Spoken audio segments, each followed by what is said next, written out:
Hey guys, what's going on? This is Andrew here today, and we're going to be ranking all of the systems I own based off my opinion and not anyone else's. I already made this video a few months back on my Instagram, but I mistakenly left out the Nintendo Switch, and on top of that, my opinions have changed over time. In this video, I have decided to leave out the Oculus Quest, PS5, and Xbox Series X as I haven't had either of them for that long, and there are still many years to come before the systems are truly developed. I am also leaving out my recently purchased PSP because I have simply zero games for it. With that being said, let's start reviewing the 22 out of the 25 systems that I currently own. Number 22 has to be the Atari 2600 for me, aka at the bottom of my list. I can't say that this is a bad system in particular because I have had a ton of fun with it over time, but it's obvious that this system came out at a time where game consoles were pretty new and the graphics and gameplay were all pretty basic. Where I believe this is a great system for its time, I don't find myself enjoying it as much as I do with my other systems. There are a few games that I have had a lot of fun with, such as the Donkey Kong game, some stuff like Pitfall, and a ton of other games that are just basic as you can get on the system. But like I said before, since everything is so basic and everything, I have to put this system at the bottom of my list. Number 21 has to go to the Wii U, and this is definitely a system that I could have lived without. I'm not going to say that it's the worst system in the world because I have to say that they did release some solid games and had a pretty good virtual console lineup. Some of the games that were good were Super Mario 3D World, Mario Maker, Splatoon, a few Zelda remakes, and Breath of the Wild, which came out at the very end. On top of that, it supported all of your Wii games and accessories, and that allowed me to play my old Guitar Hero games while I let my friend borrow my Wii. However, I didn't get the system for myself. This was a birthday gift to my brother who was 9 at the time, and even he got bored of it after not too long. We even built him a PC a year later, and he gave me the system. When it became mine, I have to say that I didn't really do anything with it. I never had the motivation to go back and play any of the games I completed, and this system just started to collect dust. To this day, I have only bought one game for the system that my brother didn't already have, and this game was available across both platforms. The only reason that I got it is because I was at the grand opening of Game On in Smithtown, New York, and the game that I got was Mass Effect 3. With that being said though, the one thing that keeps this above the 2600 for me is the fact that I had so many memories of playing Mario Kart 8, Mario Party, and Smash at a few tournaments at an old retro game store called the Revolution with my friends before it closed down. Nintendo themselves knew that this system was a mistake, and you can tell that they're trying to get themselves away from the system as much as possible even today. Number 20 has to go to the 3DS. This is another example of a system that was good in theory, but just a system that was simply not for me. I really was not an Animal Crossing guy. I was disappointed with both Smash on the Wii U and 3DS, and I feel like there were just simply nowhere near as much third-party support as there was on the DS prior. The one thing that keeps this from being my least favorite system of all time has to be the Pokemon games because a lot of those were really good minus X and Y in my opinion. When Sun and Moon came out, I was playing that game for the entire year and I hadn't done that ever since Black and White. On top of that, Omega Ruby and Alpha Sapphire were the perfect remakes for my favorite Pokemon generation of all time, Owen. Overall, I have to say that this system served as basically my Pokemon-only system, but I can definitely see it going higher on this list once I explore the homebrew scene a little more. Also, I could have seen either this or the Wii U take off even more if either of the other systems didn't exist. For example, if the Wii U existed and not the 3DS, and the 3DS existed and not the Wii U. I'll explain my theory on this in another video. Number 19 on my list has to go to the Nintendo 64. Many of you will be surprised that this system is so low on my list. Most collectors I know either put this or the 16-bit systems at the very top of their list. Here's the thing, I believe that the games on this system for their time were absolutely unbeatable, but the problem is they feel so clunky to me, and I can't sit down playing this for more than 2 hours without my eyes feeling like they're about to explode. My favorite games for the system have to be Doom 64, Super Mario 64, Smash, and Tony Hawk's Pro Skater, and GoldenEye. In other words, I respect the hell out of the system, but it just isn't my favorite system by any means, just because the games really just have not aged well at all. Another surprising one, number 18 goes to the Nintendo Switch. Man, when I first got this system, I really thought that it was going to be my favorite system of all time. When Breath of the Wild and Mario Odyssey came out, I was absolutely blown away. On top of that, LA Noire, Skyrim, and Doom in the first year just made for an awesome experience. However, after the first year, I started to stop enjoying the system quite a bit. I really am not an Animal Crossing guy, the Pokemon releases were really bad, and everything else launching was pretty mediocre. On top of that, there were just too many re-releases from the Wii U era instead of new content, and Nintendo just stopped being consumer friendly at this point. I'm hoping for a next-gen Switch, and I have my hopes up that it'll be good, but I'm also hoping that they can keep the momentum going for an entire generation, rather than the highlights being at the very beginning. Because let's be real, a lot of the games that launched with the system were really good, and the first 2 years games were great, but everything's been kind of shitty in my opinion ever since like the 3-year, 4-year mark, and honestly it's just sucked a lot of my enjoyment out of the system. However, I do eventually plan to go into the homebrew scene and mod my Switch, but I wouldn't want to do that unless I get a secondary Nintendo Switch so I can make the other Switch have the homebrew and the other one be not affected, so I can still play online and do all that other stuff. So yeah, let's get to the next one. Number 17 has to go to the Sega Saturn. Many are going to be surprised that I put this above the Nintendo 64, but I feel like my opinion is justified. I am a huge fan of the Sega Genesis and all of its expansions, and I feel this is more of like a new Sega Genesis rather than a competitor to the PlayStation and Nintendo 64. I really was a huge fan of the arcade scrollers, some of the exclusives. It has my favorite arcade style gamepad, and even a lot of the ports of some of the Doom clones such as Hexen, Quake, Alien Trilogy, and Duke Nukem 3D. However, I feel like the system could have been better. Where it was superior in power to the PS1, it was a major pain to develop for, and it simply just didn't get the definitive ports of the games for the most part. I love the system to death, but I feel like it could have been so much more, especially if Sega had a different focus for it, especially if they had it like focused on 3D games. But like I said, the reason I put this above Nintendo 64 was the fact that it had some great arcade shooters that you just did not get on the Nintendo 64, or the PS1 for that matter. Alright, number 16 is going to the PS1. I feel like the system just did everything right for its time. After a deal not going through with Nintendo to make a CD add-on, this is the perfect way to give Nintendo a big middle finger. This console had hardware that was much better for developers, and on top of that, it was a CD-based system. With those features together, it made for better ports than the more powerful Saturn and Nintendo 64 for the most part. I feel like this was the system that was the best middle ground for 3D and 2D games, as the controller felt pretty good for both styles when comparing it to the Saturn, which is best for 2D, and the 64, which is the best for 3D. Obviously, down the line, there was an introduction of the DualShock, which inspired the style of basically every modern controller out there. My favorite games for this console would have to be Spyro, Rayman, Metal Gear Solid, and Crash, but there are so many gems for the system that are so worth checking out. Number 15 on my list has to go to the Nintendo Entertainment System. I believe this system is the reason that we have video games today. It's hard to put something like this system into words because there was so much that the system did to bring gaming to the next step. Games like Mario Bros. And Zelda are still the biggest franchises to this day, and it all started here. 3 crazy solid Mario games, 2 Zelda games, 3 Punch-Out games, a multitude of sports games, and so many third-party games that hold up extremely well as 2 games today are the reasons that this console honestly probably saved us from never having video game consoles that play the way that they do today. Where this isn't my favorite system ever to play, it is probably the system that I respect the most, and it was a great part of my childhood. My favorite games on this would have to be Jaws, Gunsmoke, and Mario Bros. 2. Number 14 has to go to the Game Boy Advance SP, and yes, I specifically mean the SP model.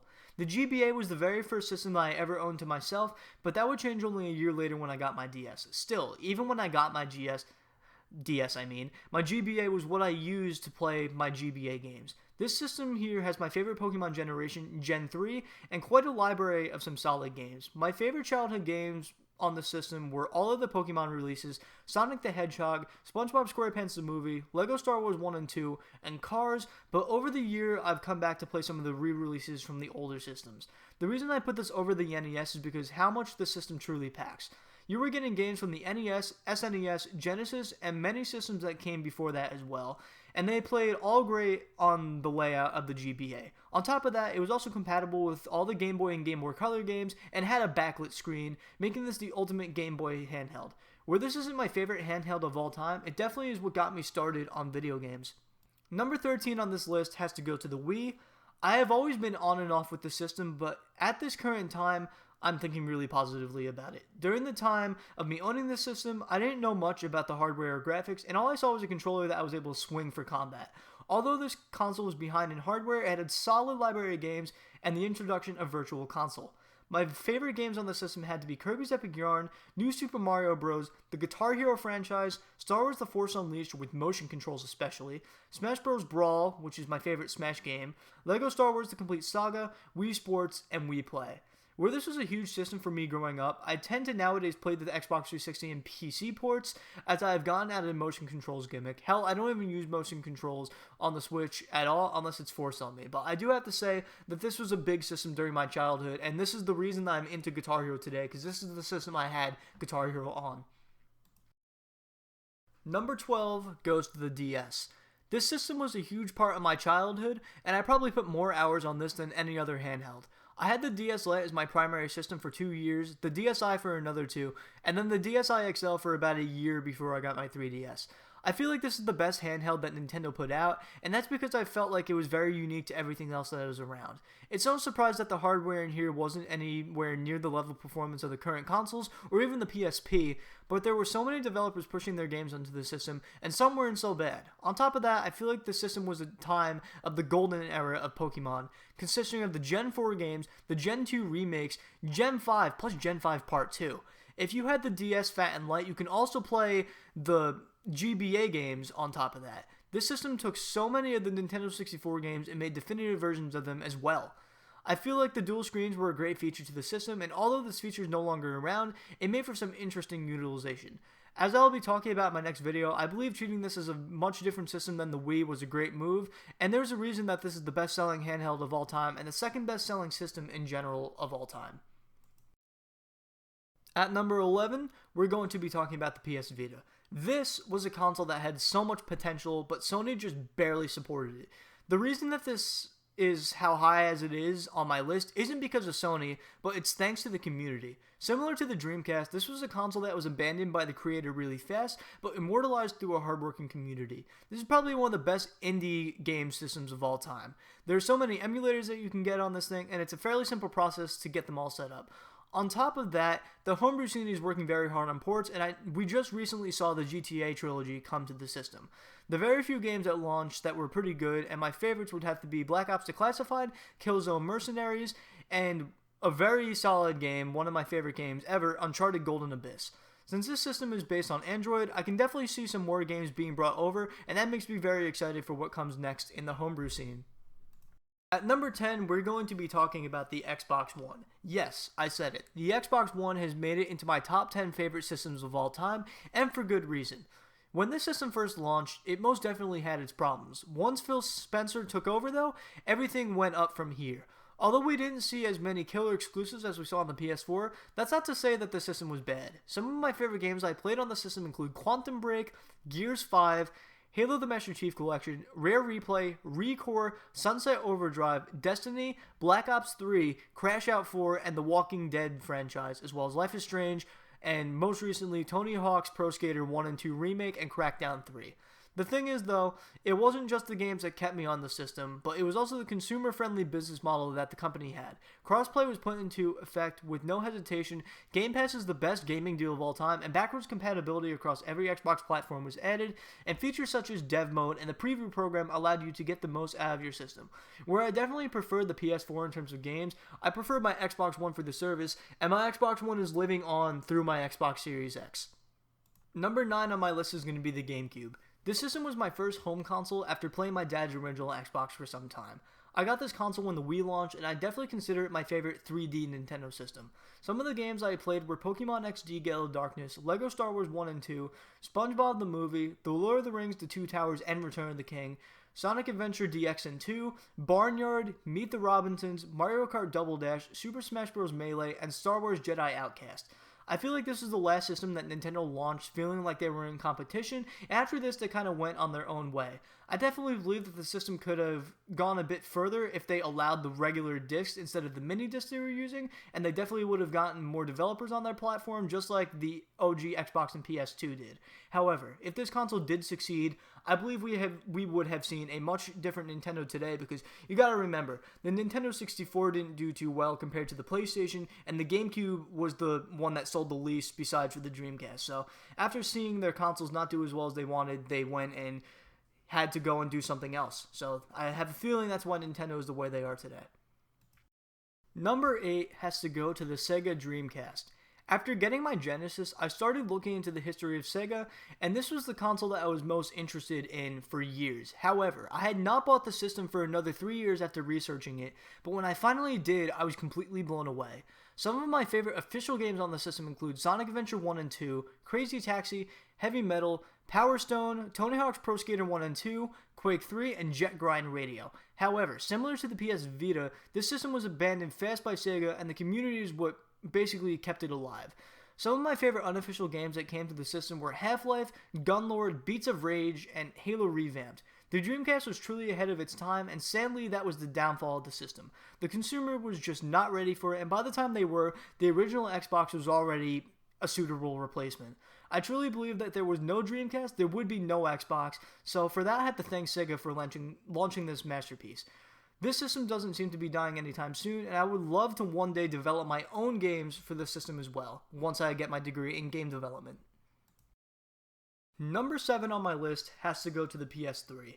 This is a system that has grown on me like crazy over the years. I grew up being an Xbox and Nintendo fan, so I didn't give Sony a chance until I got my PS2 from a friend to play the original Guitar Hero games.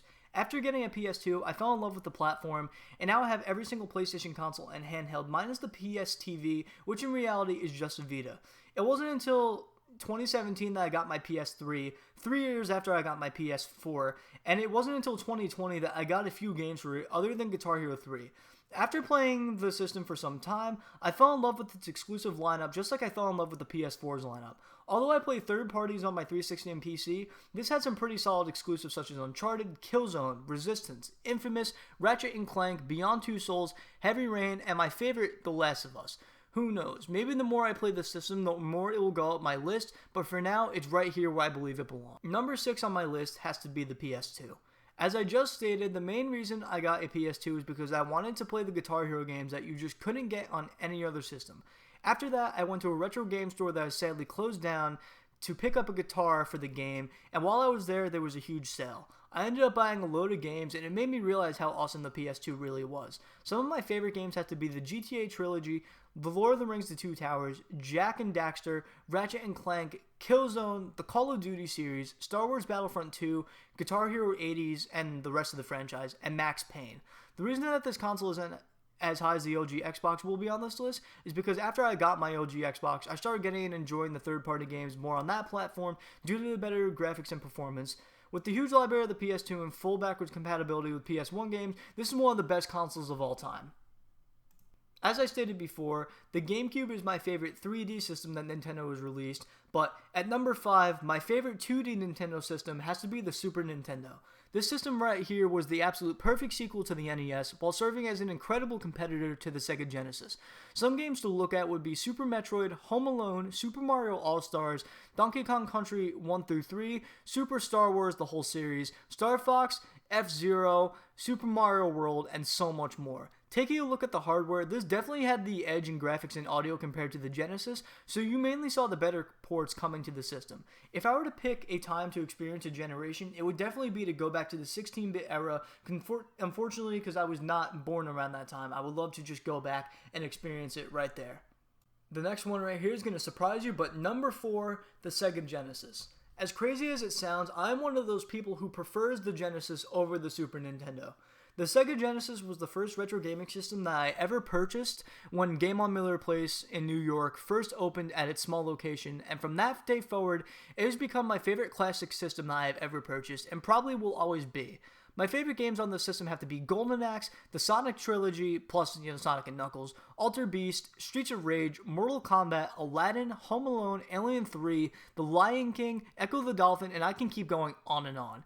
As much as the Super Nintendo ports were the superior versions, something about the Genesis versions just felt better to me and closer to the arcade versions, and it made me feel like if I grew up during the time of the arcades being popular, I would have been there every day. In conclusion, I love my Genesis and Super Nintendo, and I wish I could have grown up with them as they were the new systems to get. We are now down to my top 3 favorite systems, and at my number 3 spot, we're going to be talking about the original Xbox. For some reason, I don't hear a lot of people talking about this as one of their favorites. When someone that I know is talking about this generation of consoles, it is either the GameCube or the PS2. Ironically, this is my favorite of the three, and not because of it being the first system I've ever had my hands on, but because of the raw power and great games that the system had. As a PC gamer who likes the best of the best performance and visuals, I feel like this was the console for hardware nerds. Where I own each system that came out during this generation, this is my go-to for third-party games, absolutely. My favorite games on this system have to be Halo 2, the whole Star Wars franchise, Mech Assault, The Lord of the Rings: The Two Towers, MX Unleashed, Doom 3, Black, Fable, Gun, and if I don't stop talking now, this list will be never ending. What's funny is that I've grown to love the system much more now than I did when I was younger, and that's because at the point where I was better and mature to play games, my dad's Xbox had a disc reading problem, and I didn't go out and buy my own until I was 16. Since I have two Xboxes, I can definitely see myself modding the one with the disc problem to play some homebrew. Just like the Dreamcast, I would love to one day develop my own software for the Xbox. Number 2 goes to the Xbox 360. Where I grew to love the OG Xbox later on in my life, I have adored the Xbox 360 ever since I got my hands on one. So much that I bought one for my game room and a second one for my editing room for the Guitar Hero gameplay. This console is where I have to put the blame on for introducing me to so many franchises, and it's probably the reason I got into so many story and shooter games today. Some of my favorite games on this console include Halo 3 and Reach, Gears of War 1 through 3, I really didn't like Judgment, GTA San Andreas 4 and 5, Star Wars The Force Unleashed 1 and 2, the Guitar Hero / Rock Band series, Alan Wake, the Call of Duty franchise, Destiny, the Battlefield series, and if I were to keep going just like on the original Xbox, my list would be never ending. I think what would put this above the original Xbox and PS3 would have to be the online capabilities. I feel like to this day, this is the definitive online / Xbox Live console, and playing some older games with the service still up make for such an authentic and nostalgic experience for me when comparing it to newer systems, or any other systems for that matter. One thing about this console, and the generation specifically, that I have to point out is that it quite possibly has aged the best. The games still control, look, and play similarly, even on the Series X and PS5, and you constantly see people going back to play those games, whether it's for the multiplayer, campaign, or in Treyarch scenario, zombies. Number 1 on my list, my favorite console of all time, as of now, the PS4. Like my last list, the PS4 is still at the top. As I've mentioned before, I didn't own a PlayStation until I got my PS2 in 2014, and by that point, the PS4 had already been out for a few months. This also meant that I never owned a current-gen PlayStation until I got my PS4, and man, getting that PS4 was probably the best gaming decision I have ever made. When buying this console, I was looking at it for its exclusive content while I was getting my third-party games on my Xbox One and PC, and although it remained that way for the whole generation, the exclusives were enough to make this my favorite system of all time.